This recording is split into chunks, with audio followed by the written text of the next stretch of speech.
to another episode of the Veterans History Project. I'm Brad Bough. I'm the Lawrence County, Indiana Veterans Service Officer and the Vice President of the Lawrence County Museum, the organization that is making this possible. I want to welcome my co-host, as usual, again, World War II bomber crew member, Lee Hutchinson. Lee, thank you for being with us again. Really appreciate it. Thank you. Our special guests today are two Vietnam veterans from right here in Bedford. We have Bill Gratzer, United States Army Vietnam veteran, and Bill Barnes, United States Marine Corps Vietnam veteran. Gentlemen, welcome and thank you for being part of the Veterans History Project. Thanks, Brad. Bill, you were an infantryman in Vietnam. Yes, that's right. And when did you go into the military? I got drafted in January of 68, January 10th to be exact. And when did you report for active duty? I went straight to basic training at Fort Campbell from Indianapolis. So once I went there and reported, I was gone. And Bill Barnes, when did you join the Marine Corps? June of 66. June of 66. And how long were you in the Marine Corps? Almost 4 years. Almost 4 years.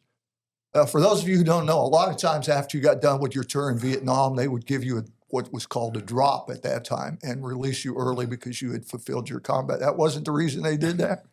No, they kept me for as long as they could keep me.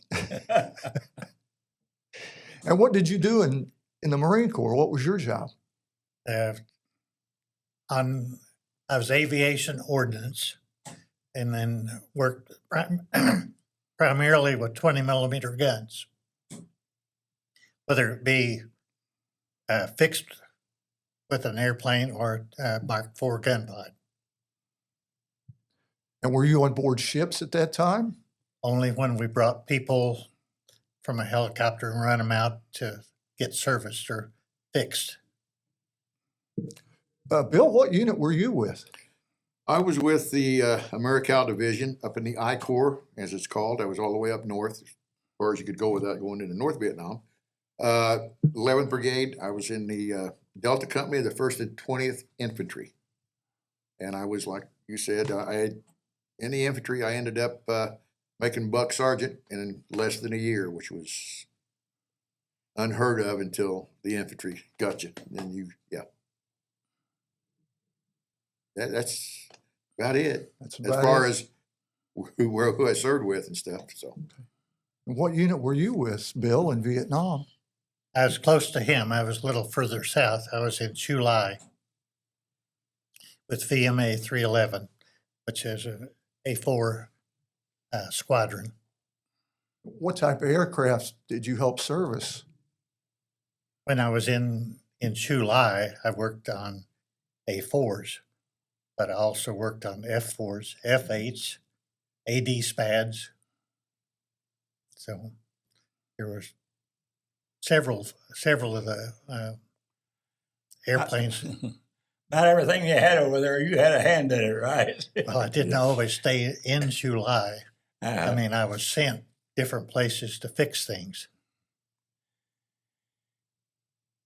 Yeah, that was a common practice. We did that. We did that in World War II. We had specialists who moved from base to base. When airplanes went down and they were loaded or you always had to go de-arm them, or if they crashed, you had to recover things.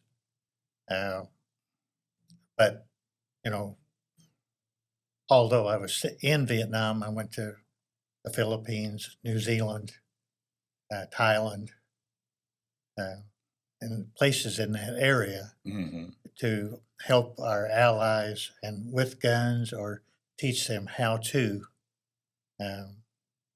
Our squadron ended up using more 20 millimeter ammunition than the rest of the Marine Corps combined. So they thought something was going on that was a little different. Were you in Vietnam during the Battle of Quai Son? Because I know the Marine Corps aviation basically was the savior of that particular outpost. I don't recall when that was, but if it was between summer of 69 and summer of 70, Uh, that was when I was primarily there. I was there earlier, but got into Da Nang, and then something happened, and they brought me back to Dallas, Texas, to work on an airplane, and then I went back. So You had a specialization that was truly special, or they wouldn't move you out of a combat zone to a peacetime area they ended up to fix it. there was some.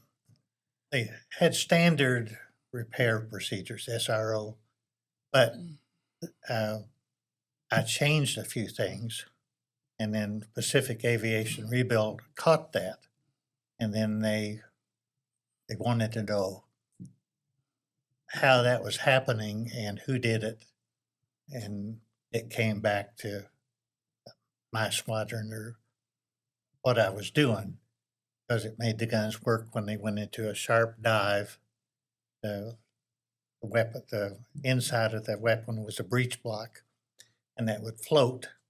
And I solved the float problem, and they patented that and did some kind of thank you long after I got out of service. And Bill Gratzer, you were a mortarman, weren't you, with the infantry unit? Yeah, that was my designated MOS. But when you're first go to an infantry unit, you're going to be a grunt, just like an 11 Bravo. The only difference is we carry a lot more weight in the field when we take our tubes with us. I started out actually in the 2nd platoon. When I got drafted and got moved there, we replaced people that the Delta Company had lost. They had just served together for a year and a half in Hawaii doing jungle training. The brigade's name was Jungle Warriors. And, then you're a new guy going into a unit that's been together for a year and a half. It was tough for a while. So I got put in the 2nd platoon. I was with it for about 2 months. And then finally, some of the guys who was in the mortar platoon started to rotate out. So we got to, they brought us out of the field and put us with the mortars, which was still the same thing. We were in the field right with the rest of them. So just carried a little more weight and carried that big tube and base plate and the whole 9 yards. And you had usually a mortar crew of 3 men. You had a crew chief or your sergeant. Basically, it was a squad setup. Oh, You had a sergeant, you had a gunner, you had the loader, then you had the guys carrying the rounds to the pit. Okay. So it was about 5 guys. We had 5 or 6 guys in our squad. Mm-hmm. I had a photograph of World War II, and there were three guys in the mortar squad in the Battle of Bulge. Yep. And I wondered how you didn't. It changed. basically about the same thing. Oh, when we're in the field, one guy would take 3 guys set it up. We got different people carrying different parts of the weapon. Mm-hmm. Yeah. One guy up here carries the tube. One guy carries the tripod, or actually it's a bipod, and somebody else is carrying the sight. And and you're all armed. You're also carrying Everybody carried an M16. You bet. And in my case, I carried overload. I was making sure I wasn't going to run out of anything, but I'd carry and just bandanas or bandoliers with filled magazines. Oh. I had 21. I had them across my chest this way and around my waist down here. Plus, in my rucksack, I carried 2 boxes of ammo to reload if I needed to. Yeah, you were walking ammo dump. Yeah, I was carrying a lot of extra weight, but I didn't care. I don't blame you. Bill, I noticed you have that insignia on your shirt. Oh, If you want to set up and maybe the camera can get a good look at that and then explain to the people what that is. Okay, well, I can show you. Basically, if you can stand my bad-looking hair, it's this little thing right here. That is called a CIB for short. But what it means, it's a combat infantryman's badge of courage, so to speak. This means that whoever wears it fought face-to-face with the enemy, exchanged fire, and the whole 9 yards. Here's a little tidbit you may not know, that this is war above all other medals and ribbons, including the Medal of Honor. This goes above it all. So that's why they changed it. Unfortunately, people used to gripe about not getting them. So now they have a combat badge. Mm-hmm. You know, this was anybody that goes out and drive, it don't matter, you drive a truck or whatever, you get shot at, you get a combat badge. Back in the 60s and 70s and 80s, you had to have an MOS of an 11. You had to be infantry, one way or another. And so they changed it, which is all right. It's good. Because those truckers put up with a lot anyway. I've interviewed several guys that said that was the highest honor that Yep. they were so proud of. Yep. Many people strive to get it. A lot of the officers, there's nothing against officers, but they wanted to go to a combat unit just for a day or two. So they could get the combat infantry badge, CIB. Yeah. And the other award that Bill is talking about, the CAB, the Combat Action Badge, instead of a rifle with the wreath, it's a bayonet with a wreath around it. Yeah. That's the new award that they've came out with. Now, with Bill, if you take off that hat again and turn it toward the camera, and what's underneath your combat infantryman badge? Well, it's a small Bronze Star medal. Here's the medal I was presented with. Mm-hmm. Okay. We're at a forward fire base getting mortared, and I got my squad out. We got out there and we fired what's called counter mortar fire. And we knocked it out, or at least they stopped firing theirs. So somebody, we don't know who, put us in for a Bronze Star. And there was three of us that got it. There's 3 guys got out of their little bunker or foxhole and went and got the pit and started firing back. So we did it without any direction from fire control center or anything. We just saw the flashes, lined up the sight, and fired. Walked it in. So we got there finally. But that's what that's for. It's I'm proud of it. I don't know. I kept it. Let's put it that way. But I do wear it when I wear my hat. And I wear my hat when I go to meetings of the Vietnam veterans, or we have a parade, we're going to, or whatever. That's like the shirt. I'll wear this occasionally, but I got one shirt here I only wear one time a year. And I'll show that to you in a little bit. One of my first deals when I started writing books was encouraging all local veterans to wear a cap, brag, and show what you've done. Stand out. Well, Lee, it was a little bit different for us than it was you guys in World War II when we came back. You guys come back as a unit. Everybody's proud of you and this and that, but we came back one person at a time. Oh. I've had several guys tell me that. And in 69 and 70, there wasn't a whole lot of people that thought very much about it. In fact, I was never called this, but a lot of guys I know were called baby killers. Yep, I remember that. And, that's something that it still hurts me today. Well, in your war, the TV came in. Oh, absolutely. Made a big difference. It made a complete difference. Yeah, nobody really knows how brutal the combat is unless you actually see it. But I've got a shirt that says you should have seen it in color, because it was all black and white back then. Mm-hmm. I think this one is one of them that may have that little phrase on it, but it's, it's real and up close. One of my pet peeves is colorful pictures of World War II. Yeah. I said there wasn't any color but gray and red. Yeah, they colorize anything now just about, so. But anyway, yeah. Now, there's 2 types of Bronze Stars. Now, yours is with the V device, is that correct? No? No, we didn't get the V. We just got the straight old Bronze Star. That's all we got. And hey, somebody said something about it. I said, don't worry. One of my guys, well, how could we didn't get the V on there? And I said, well, I don't know. I didn't write it up, but you want it, take it, and just leave it, Very few people know about the V on the Bronze Star.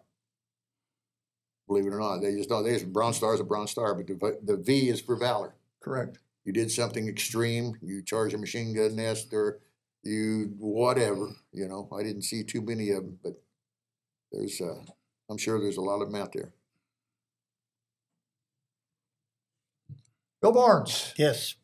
Would you explain what the emblem is on the front of your shirt? Oh, this emblem of the Marine Corps. It is not an award or anything. It's just something that Eagle, Globe, and Anchor.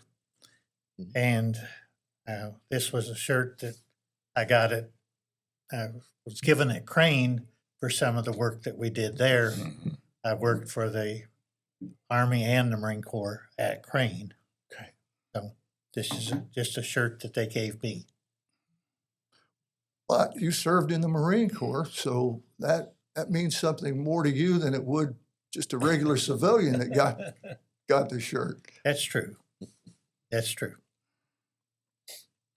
And when you were in the Marine Corps, how many different aircraft did you work on? Oh, I've geez. heard you list the A4 and the A8 and the F4. There had to be more. I worked on primarily things that had guns or carried guns. The AD SPAD was in World War II. It was the wing airplane that the wings folded up. That was in New Zealand, and they were a 20 millimeter, but they were older.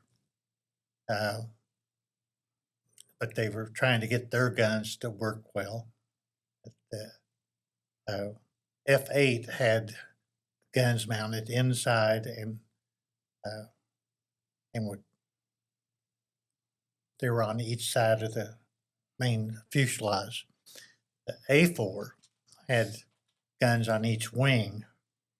The VMF-A is, the A stands for attack.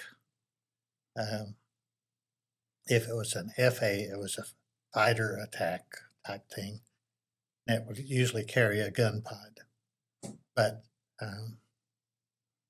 Did helicopters have mounted guns, or were they all individual soldiers? they were mounted, but they weren't 20 millimeter. Okay. Smaller caliber. Yeah, they was the 7.62, usually M60s on the side. Of course, they carried miniguns down here that were 5.56 generally. Yeah, it's always fascinated me how they could attack from the air and on helicopters. You didn't want to be a gunner. No. You'd hang out the window. Your lifespan was measured in seconds.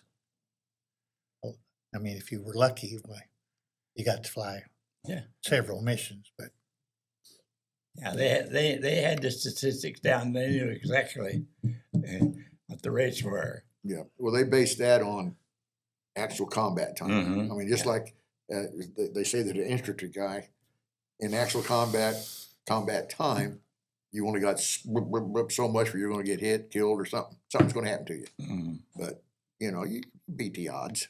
And that's like door gunners. Marine Corps, they used the gunners had a big old open door like this, right? A box, more or Yep. less. The Army gunners for the UH or the Hueys, it was just wide open. They sat there with nothing in front of them, just like when we went for a CA on a combat assault. It was a CA. We're sitting in the door. You got your feet hanging out like that, and you're going into a hot LZ. They're firing the two door gunners. You're rattling them off like crazy. You get me down, and they wouldn't land. They'd stop 10 to 5 feet above the ground. You had to jump because they didn't want to set it down because they may trip a mine. So, but yeah, That's a good point. I figured I didn't realize that. oh yeah, That you'd be mined. A field could be mined very easily. Then a lot of time, well, we hit a LZ, it's called LZ Cork. We sat down. We were the insertion company. We got in there, didn't have anything going on. We took our mortars, put them down on this little ridge. That's where we were going to set up. We had all three tubes. And all of a sudden, boom, boom, boom, boom. They had that whole top of that hill zeroed in. First round, this big Chinook came in and dropped a big old box where they was going to use for an office and all that. Hit it with the first round they fired. Yeah, they were ready. They knew we were coming. Let's put it that way. So anyway, I don't mean to talk so much. Oh, that's fine. It's interesting just listening to the stories you two gentlemen have. Yeah. And my next question would be, what do you think of that movie that they made about We Were Soldiers? Go ahead, Bill. I don't watch those. Like he said, I saw that in color, so Yeah. I know the titles: Band of Brothers, Mhm. We Yeah. Were Soldiers. That's World War II. But it's just I don't need to see it. And that's the way I am. But that's like in the Air Force, they made the 12 o'clock high. Oh, yeah, And everybody says, "Well, did that happen?" I said, "Sure, it happened, but not all on one mission. right. It Yeah, happened over a long period of time. yeah. I Hollywood watched the, puts it all together, so you see everything crammed in here. Yep, And so it becomes unrealistic to you because you know that wasn't the way it was. It was right. Yeah. As far as that, we were soldiers. It was pretty authentic on part of it. Again, they did the same thing. That was actually a 3-day battle, and then they didn't show when after they left.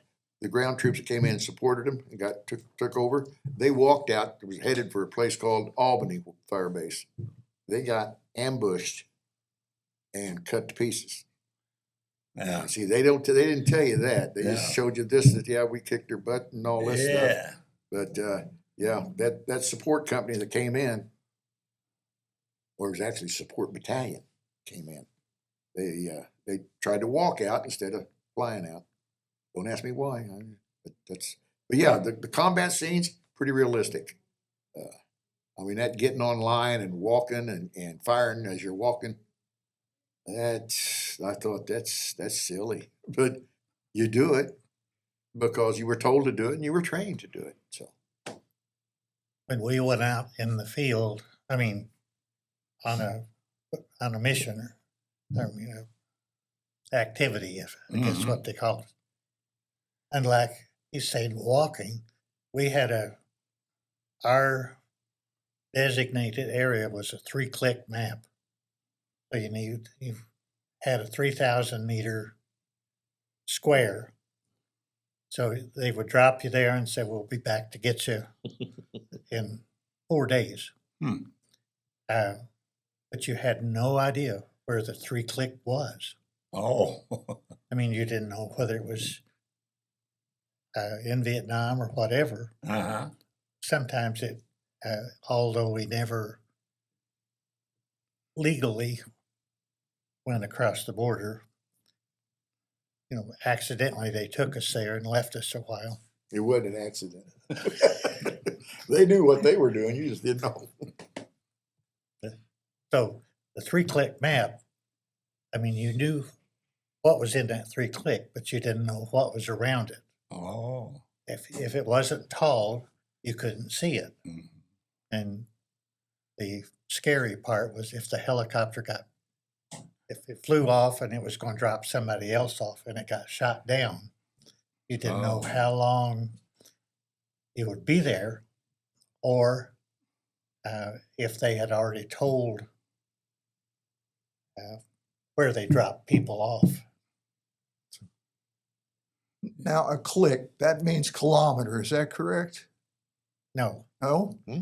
meter, But yeah, meter. meters, 1,000 clicks. Okay.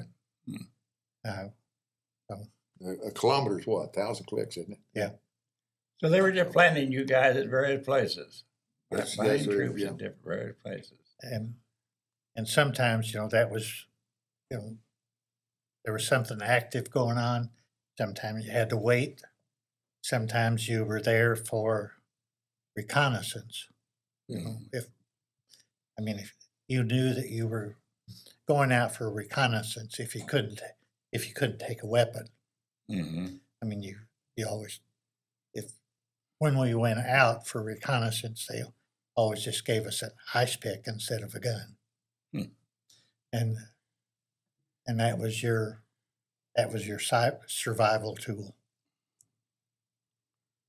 I mean, that was how you would make the enemy disappear without a lot of noise.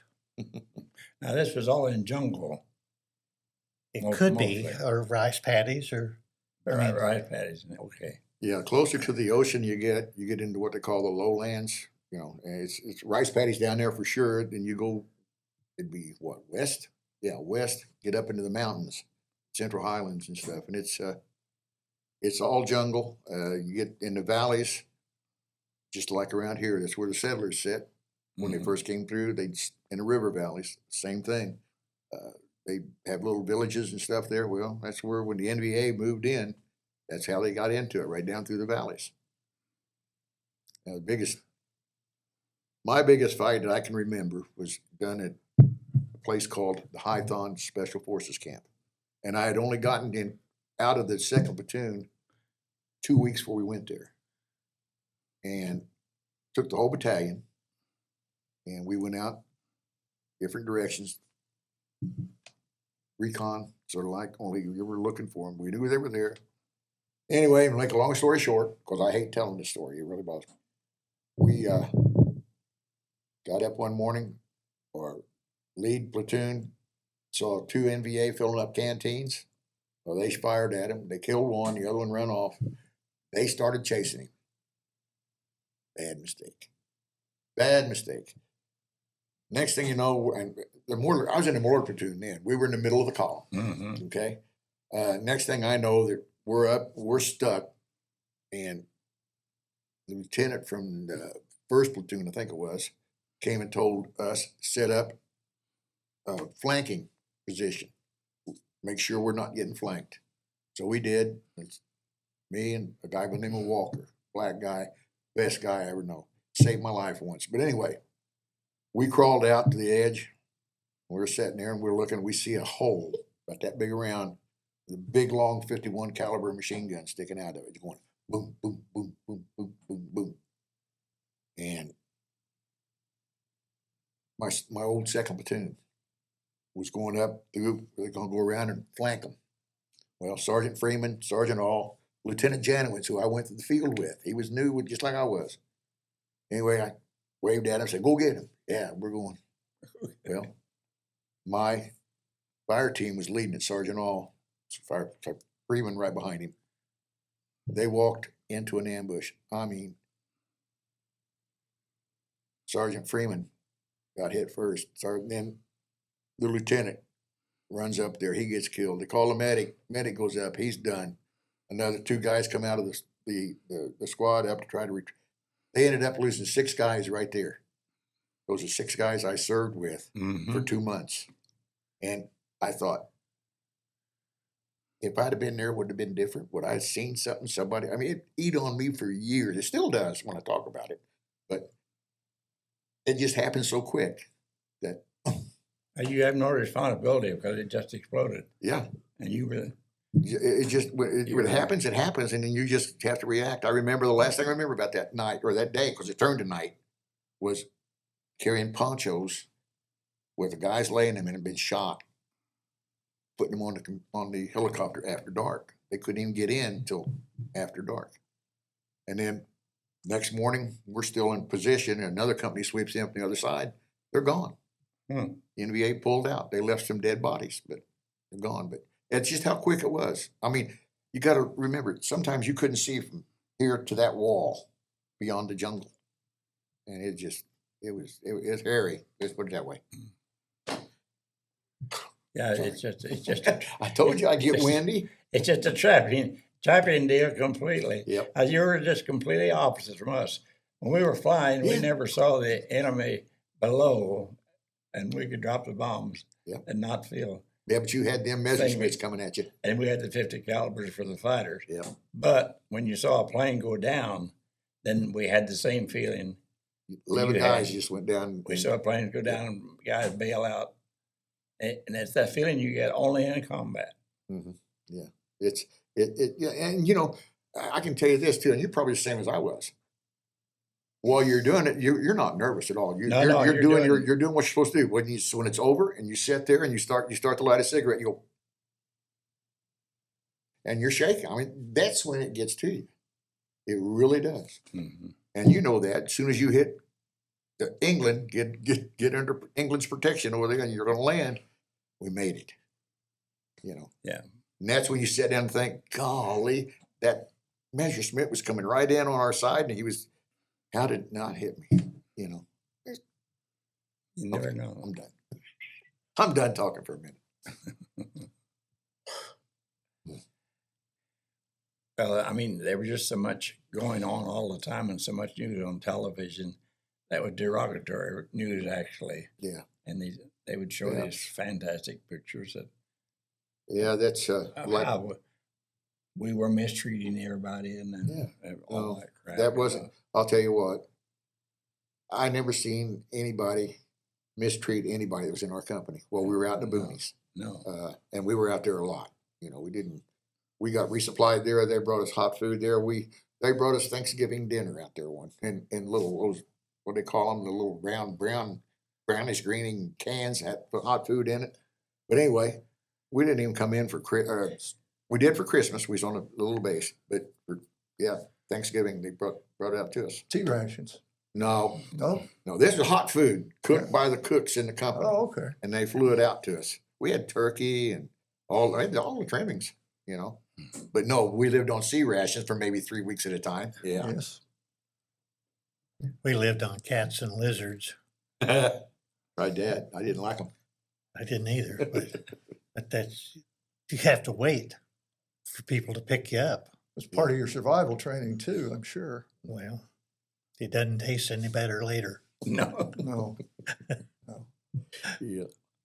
Tell you, it's something, but I don't know. It's I never had to do that. And the only water that I drank was supposedly pure water. We'd get it in buffaloes, but we did have to train, put the pellet down in your canteen and shake it till you hear it stop rattling. and you're supposed to wait for, I forget what they told us, 2 hours for the iodine tablets to dissolve completely. You know, you get that canteen filled up, pop that iodine tablet in there. Sometimes you'd swallow the daggone thing accidentally because it was still in the canteen. And we drank. It was hot. I carried 4 canteens of what I carried. But we were trained to shake it until you hear it stop rattling. Well, you don't want to rattle. It gives your position away. Well, this was in training. We never probably considered that part of it, given your. Did you have the old metal canteens? To start with, we did, and when we had the plastic ones. Yeah. The first canteen I had was just kind of a grayish metal. Yeah, made of aluminum. What it was, I wasn't. You probably had those good old metal. Yeah, we had. Yeah, we didn't have to worry about it. We were so high, everything froze, so we didn't take anything with us, Yeah. like food or anything. We had the relief tube on the plane. That's about it. Would freeze up. You were talking about sea rats and food. The newest sea rats that we ever saw was 1942. Well, we had 1945. We had the real good ones. Oh, 1945 was a date stamped on the case of the sea rats. Well, you had my food then. Yeah, I was eating what you guys eat. We had sea rations from the Vietnam era when I first went in '79. Well, before I left Vietnam, they had just introduced what they called the LERP ration, where the LERP teams would go out and just basically they hide. They're doing reconnaissance like you were talking about. They get on a hill, they drop them off, they sit there, and it's just a bag of freeze-dried food. Oh. You pour your water into it. Hopefully, you got some C4 you can break off and light it and get your water hot, and then you put it in there. You got a hot meal coming out. Oh. You know, spaghetti, and it depends. I don't know what. Well, we never got them. We saw them, but we still got our good old sea rats. Did you get the pound cake? That was always my favorite. Peaches and pound cake. Peaches and that pound was cake. with the beans and wieners. I remember the Beans pound and cakes. weenies. I don't know and you what. got the pound cake with the peaches. Boy, that was you could trade for anything if you had that. You know, somebody's got to say they I don't know what they could find. that and Salem cigarettes. Yeah. Oh, yeah, well, Salem cigarettes. Yeah. You could Yeah. trade. I mean, Salem cigarettes kept a lot of people alive. I mean, Menthol. Yep. get them at the PX, and we always took some with us because that was, a pack of cigarettes would keep you from walking into a bad place or tell you who was hiding under the fire pit or whatever. Mhm. But without the Salem cigarettes, you didn't know. Yeah, you get that little 4-pack in the sundry pack, little 4-pack of smokes. Yeah, they little always things. free cigarettes. Yep, free. Yeah, you got Lucky Strikes and Pall Mall. And the thing of it is, I wouldn't use them, but I could trade them. Yeah, for the other thing. exactly. Yeah, I wouldn't smoke those I could things. trade for a cracker or something else out of theirs. Or maybe a pound cake. Yeah. See, we didn't have pound cake. I don't remember pound cake. Oh, well, that's progress. We had pound cake. You had. You haven't mentioned Hammond motor scooters. Oh, yeah. That's We call them that's the something else. G-rated version. Ham and lima beans is what it really was, but we call them, yeah, well, I can't say that on here. Yeah, I'm sorry. please don't. I Joe won't. has to edit things. I know you We told do. me, you had some weird things stated at times. Yes, I'll we've keep had it, some things, I'll but keep it clean. Joe Morris is the expert. He gets it edited out just fine. Yeah, That's But why yeah. I said motor scooters. yeah, most, yeah, well, I wouldn't thought of that. Yeah, that's a good description. Yeah. Oh, mercy. It's amazing. Out in the jungle, did you run across a lot of snakes and lizards and etc.? Yeah, not a lot. I mean, one snake is enough, and one snake was too many as far as I was concerned. Well, somebody had a name for it. Oh, there was one that they Three called it steps. three step and drop. Yeah, that was that pit viper. Little green one. Yep, he looked harmless. He wasn't very big at all. It's small, huh? It's about that big. Well, But it could hide on a limb, and you could walk past, and it easily get you high up. Yeah. But like I said, 3 steps and you're done. Yep, that's what they call it, the old 3-step. somebody told us about that the other day. Yeah, Some of the yes. most venomous snakes in the world are found in Southeast Asia. Oh, There's yeah. no question Ab- about it. absolutely. Even cobras are there. absolutely. They must have been down south. Cobras? Yeah, I never seen a cobra. I didn't either. Mostly, most snakes that we saw were non-poisonous. I mean, And then you had the crates too. They were banded. Oh, yeah. yep. But they weren't common around me. Mhm. But the little green ones were. But you had to teach people how to see them. It was, as a squad leader, you're always trying to teach people to see what they're looking at. I mean, Yep. people can look at something and not see it. Well, it blends right in. It's probably no different than a copperhead here in Indiana blending in with the leaves when you're out trying to find mushrooms in the spring. There you In go. the spring, if you're squirrel hunting in the fall and you smell cucumbers, stop and look around. Because there's one by you. And it's been the early 80s since I was squirrel hunting. Oh, well. Yep. It was Anyway. a younger man's game. I Younger. suppose. Mhm. Yeah. Now, how did you get to Vietnam? How did I get? How did it transport you? Well, I flew over on there's an old DC-8, and it was Tiger Airlines. Oh, And we strike a bell? Yeah, in 1979, when I deployed to Osan Air Base, Korea, it was a Flying Tigers Yep. cargo DC-8 because I had to transport 2 dogs. Being a dog handler, Right. you always had to have a dog handler on board the aircraft if you had dogs, and they transported the dogs on a cargo Mhm. as opposed to a commercial. Right. But Flying Tigers did fly the commercial aircraft as well. And they were DC-8s, absolutely. I Yep. went to Korea on a cargo 8 and came back on a passenger 8. I came back on a Pan Am. Oh, Ooh, it was nice. Yeah, well, of course it was. Pan Am was the Emirates of its day. Emirates Airlines, probably one of the best airlines in the world now. Pan Am was at that time.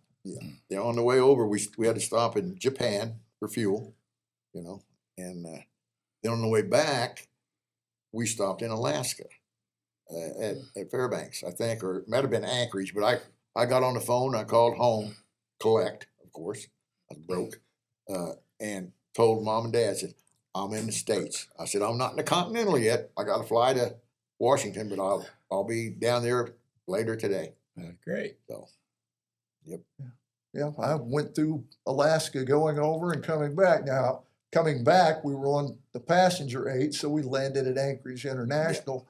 When I left, we had landed at Elmendorf because it was a cargo 8, and they had cargo to drop off Right. for Elmendorf Air Force Base, and wound up the aircraft broke down. But that's my story. I have to tell that at some point in the There you future. go. But we'll stick to you guys. But yes, the Flying Tigers, absolutely. Yep. Now, Bill, you mostly on military planes, probably flying here and there. Yes. Since you were the gun expert. I just kept something packed and it'd go to the the air. You call it an airport probably, Mm-hmm. but and they'd just say, just get on that one, and they'd just wake you up when you got there, so you didn't know where you were going or how long you were going to stay or what you were going to work on. Well, it'd be an interesting job. You always had something new, a new place to go, and something new to do. Yeah, that's true. But, you know,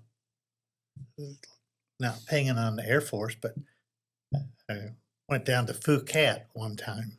Phuket was down south or halfway down, and got off the plane and immediately got arrested because I had weapons and other tools and stuff. But the Air Force in that area, you couldn't have weapons. Well, I mean, there was a 2-perimeter fence. I mean, there was an outer perimeter and an inner perimeter. And the outer perimeter, you know, you could have a weapon, but when you were inside, you couldn't. So I was just immediately arrested. yeah, that must. I don't understand the reasoning for that. I don't either. They didn't explain things. Yeah, No, I it, understand that. I'm sure they let you go after they found out everything. Well, the CO came down and I became his shadow for a few days, and he would take me to different places. But that was because of either you had to have a shadow or you had to have a sponsor or you had to give up your weapon. And you couldn't hardly do that. Oh, I understand what you're saying now, Bill. I know what you were in a classified area. Yeah, It took special. He had to have a special permission to get in there, and nobody carried weapons except the people that was already in there, and they do their own security. Yeah. So I can see. Yeah, I was sitting there going, I don't think I ever went anywhere in Vietnam without my M16. It was the air police that probably apprehended you at that point. Yeah, I didn't It, one step and I was locked up.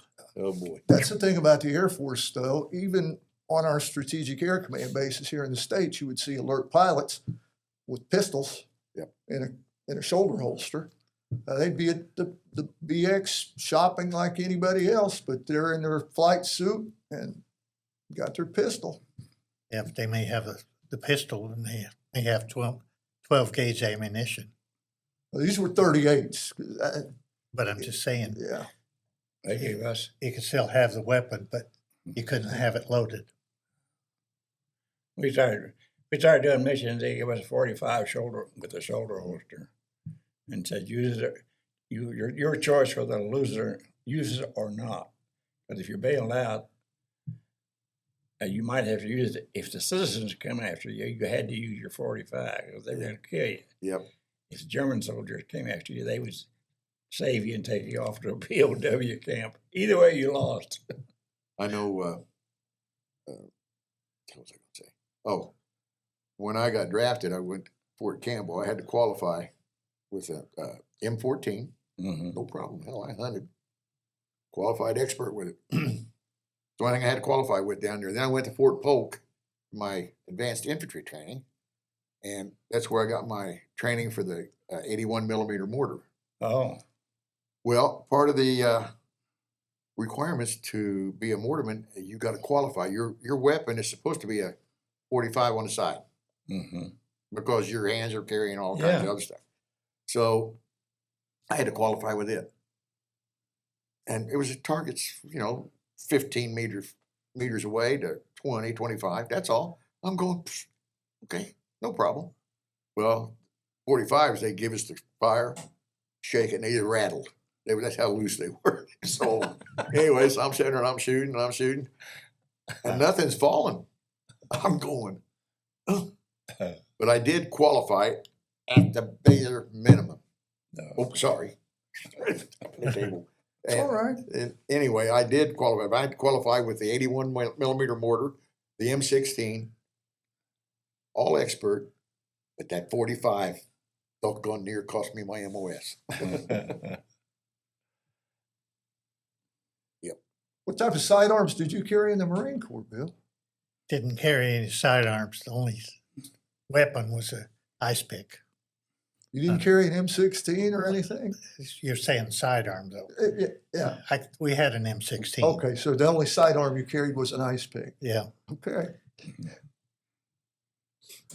Now, one question out of curiosity, did you fly to New Zealand or did you go on board ship? Blue. All right, so you didn't have to go through all the shellback routine of crossing the equator.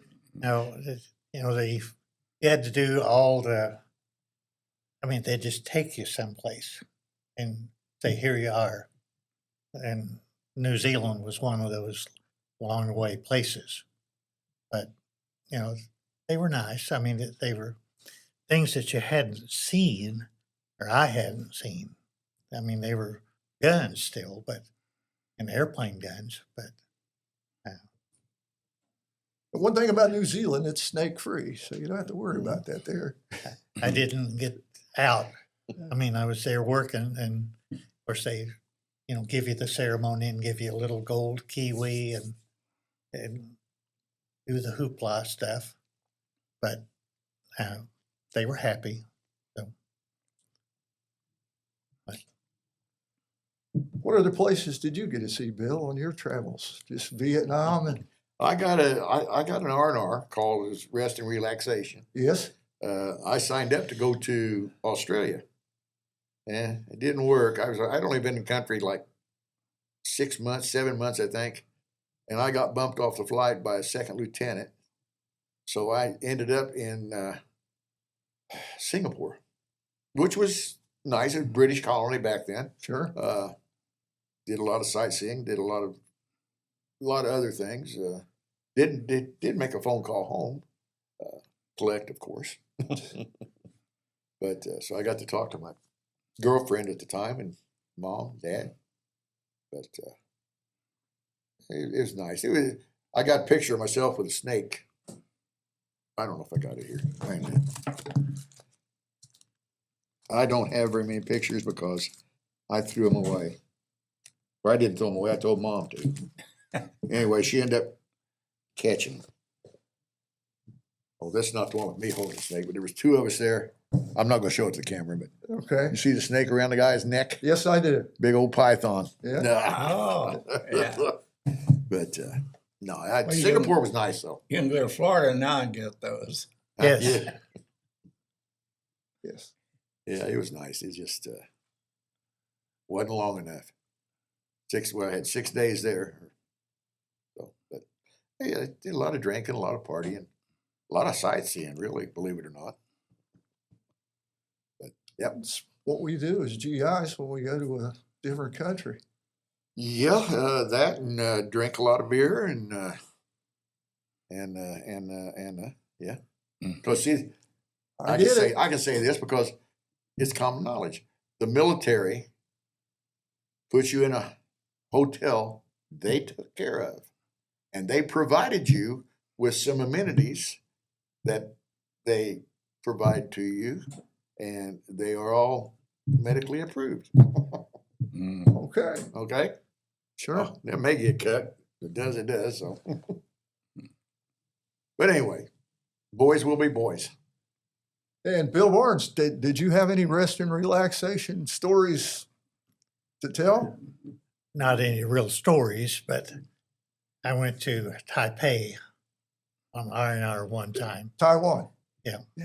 But I traveled so much that I was in Wake, Guam, Philippines, Thailand, New Zealand, in Vietnam, it was in Chu Lai, Da Nang, Phuket, Tam Key. I mean, just everywhere. So You got to saw the biggest part of the I Corps and 2 Corps then. got to play in the I Corps. Mm-hmm. Yeah, it's a And- playground. That was might as well be an interstate. That's where everything came from the north down, and you either went out there and prevented or prevented things from coming down, or tried to take control of what was there. I got one thing I want to show you guys. I told you about this other shirt I got. Yes. I only wear it once a year, and that's Veterans Day. Or Memorial Day, pardon me. I'll wear the other shirts on Veterans Day. But Memorial Day, we have a company reunion every 2 years. I saw that on Facebook when Yep. you've posted it up. Yes. Every 2 years, and I know you've seen this shirt, but this is a shirt we had a couple, a guy and his wife. They owned a embroidery shop. That's where all these shirts. They bring us a shirt every year. They did. Every year we had one. This is something similar to what I've got in the front. And whoops, hold the right side up. It's just like what I've got on in the front. But what makes this unique is on the back, it has the names embroidered of every soldier we lost in Vietnam. That's why it's so That's special. A great memorial. Yep. And everybody in our company that goes to those reunions, we all have this. And we all pledged to wear it every Memorial Day until, and it's to be buried with me. So, but it's just one of those things I brought that I shared. And the emblem you have is from the wall. Isn't it? Yes, Yeah, that's it. that Down wall here, is- the little that saying, wall, yeah. all gave some gave all. Yeah. These guys all gave all. So That wall is very impressive. I've been there a couple of times. our company had a reunion in Washington, D.C., and we made a special trip to the wall, and the park department actually stopped all the traffic and let us get there, put the wreath on it, and we took a picture. Took several great. pictures of it. Great. But yeah, it's the first time I think it happened. Mhm. But I don't know how they got it done, but somebody got it done. And anyway, but that's a special shirt. We can get a picture of that after we're through filming if you would like to just hold it up. Sure, I can Let do that Joe for get you. a clear Mhm. picture of it. Yeah. That would be great. I can do that for you. Appreciate that. You can take a picture of the back of this one. Same way. Yeah. Only you've got a dog tag there. I think all of us had dog tags. Yeah. Oh, here? Yeah. Yeah, I mean, she made the shirts different, a little bit different each reunion. It started out with just the CIB on the front and something on the back. And it got really, she got good with it. I mean, she put our names on the front with the CIB stuff on the back and changed that every 2 years. Yeah, I've got my dog tags hanging in my office. Anybody's been in there probably noticed them hanging on the wall.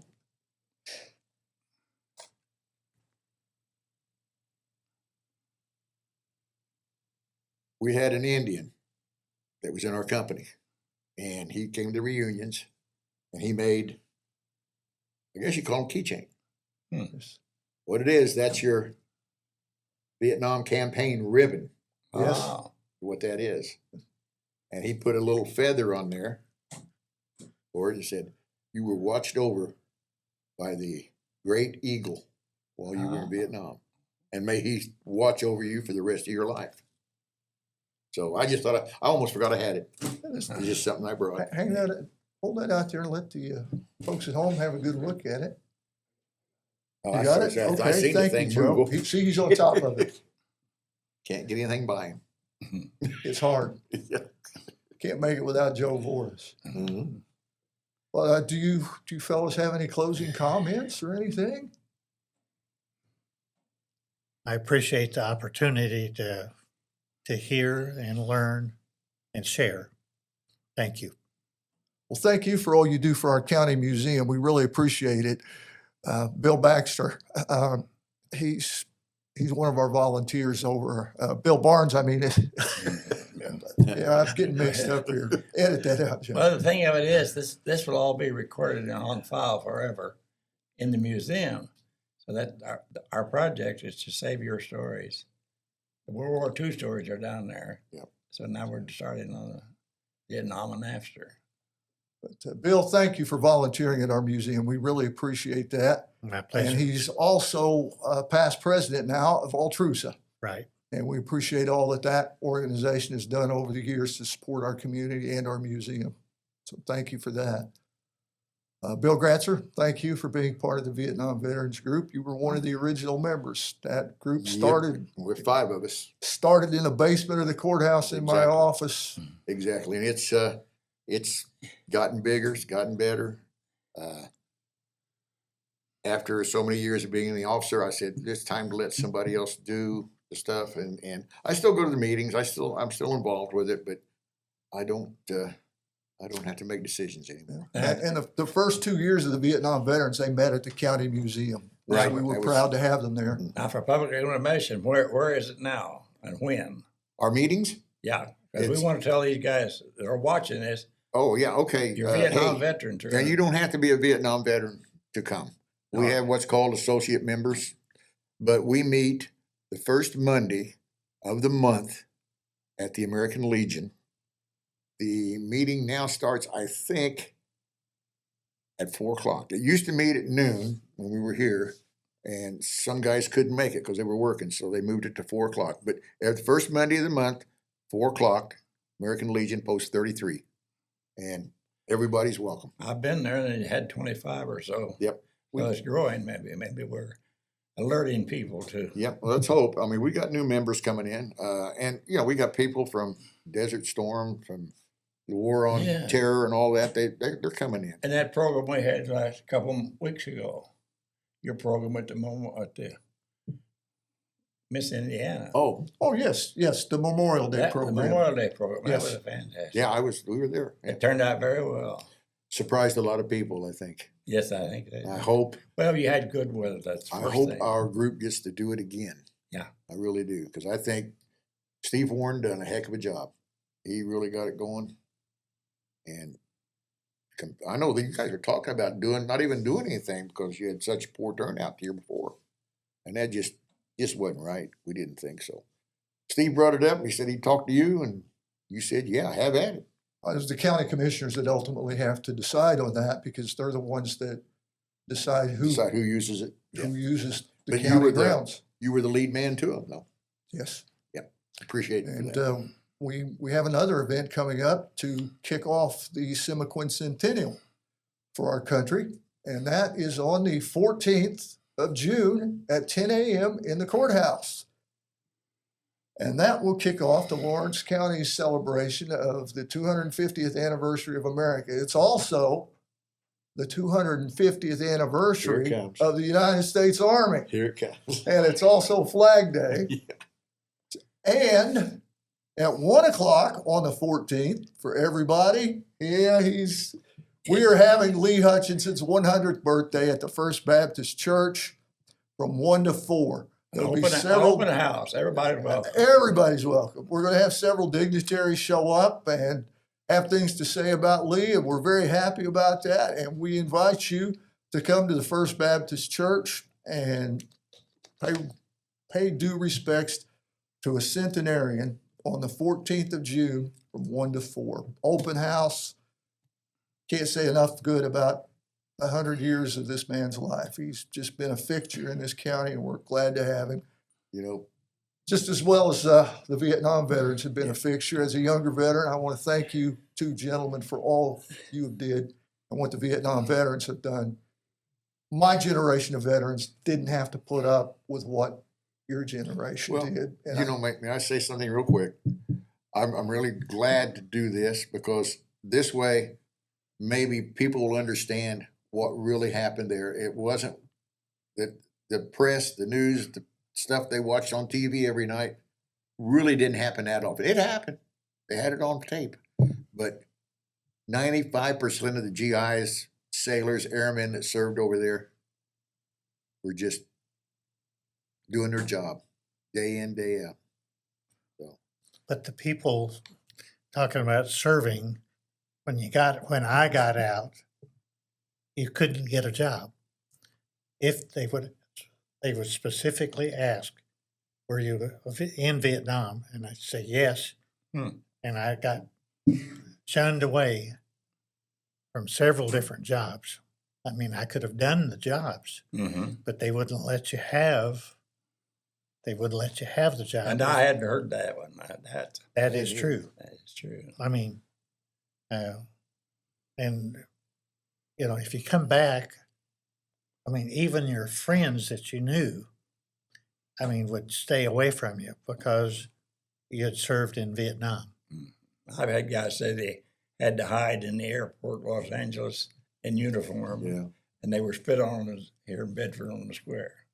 Well, I never heard anybody getting spit on here, but I did hear about LA and then Seattle where the troops came in, that they just lined up and have to walk between, they had people lined up and they had to walk down through it and they was called names.